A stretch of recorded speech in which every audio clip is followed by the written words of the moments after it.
नमस्कार, मैं हूं आपके साथ अभिषेक पुंडी। लोकसभा चुनाव का प्रचार थम चुका है। 1 जून को आखिरी चरण का मतदान होने के बाद सिर्फ एक तारीख का इंतजार रहेगा और वो तारीख होगी 4 जून, जब देश को पता चलेगा कि देश का अगला प्रधानमंत्री कौन बनेगा। लेकिन चुनाव प्रचार खत्म होने के बाद भी मोदी सुर्खियों में छाए हैं। कारण है मोदी का कन्याकुमारी का ध्यान। 2.5 महीने से ज्यादा वक्त हो चुका है। मोदी 200 से ज्यादा रैलियां, रोड शो कर चुके हैं, 80 से ज्यादा साक्षात्कार भी दे चुके हैं और विपक्ष इनके आसपास भी मौजूद नहीं है। मोदी जानते हैं कि जनता से कैसे जुड़ना है, उनकी बातों को कैसे समझना है और यही कला मोदी को बाकी नेताओं से अलग बनाती है। इतनी मेहनत के बाद भी मोदी ने चुनाव प्रचार में एक अलग शैली अपनाई और ये शैली उन लोगों के लिए अपनाई जो मोदी की रैलियों में नहीं जा पाए, जो मोदी के भाषणों को नहीं सुन पाए, सरकार की नीतियों को नहीं जान पाए। अगर आपने प्रधानमंत्री मोदी के भाषण सुने होंगे तो आपने देखा होगा कि इन भाषणों में कुछ बातें सामान्य होती हैं। मोदी अपनी रैलियों में अपने भाषण को पूरा करने के बाद आखिर में लोगों से जुड़ने के लिए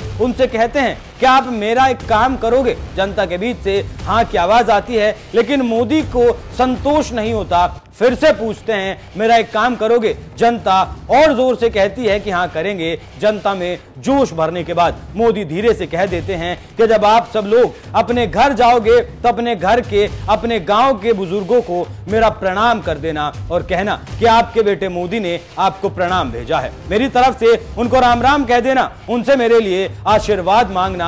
और मोदी की एक और खास बात है और वो ये जो उन्हें सबसे अलग बनाती है और ये एक अलग काम करने की शैली भी है। जिस शैली को अपनाते हैं वो कभी कहते हैं माई को मेरा प्रणाम कहना, तो कभी कहते हैं कि जिन लोगों तक मोदी की गारंटी नहीं पहुंची उनसे कह देना कि तीसरे टर्म में मोदी उनका काम जरूर करेगा और मोदी की गारंटी है कि उन्हें पक्के मकान, दुकान, शौचालय सब कुछ मिलेंगे। साथ ही कहते हैं कि अपने अपने गांवों के देव स्थानों पर जाकर मत्था टेकना और मोदी के लिए दुआएं मांगना। अपने देवों से कहना कि भारत को विकसित देश बनाना चाहता है मोदी, उसके लिए मोदी को आशीर्वाद देना और मोदी के लिए आशीर्वाद मांगे। अपनी इसी बात से मोदी हिंदुओं के साथ साथ गैर हिंदुओं को भी साध लेते हैं। भले ही वो मस्जिद का नाम नहीं लेते, चर्च का नाम नहीं लेते, लेकिन देवस्थान कहकर सभी धर्मों को वो साध लेते हैं। इस बात से अलग भी मोदी इतने एक्टिव रहते हैं कि जब भी उनकी रैलियों में कोई बच्चा, बड़ा, बुजुर्ग कोई उनका फोटो लेकर आता है तो अपने सुरक्षा कर्मियों को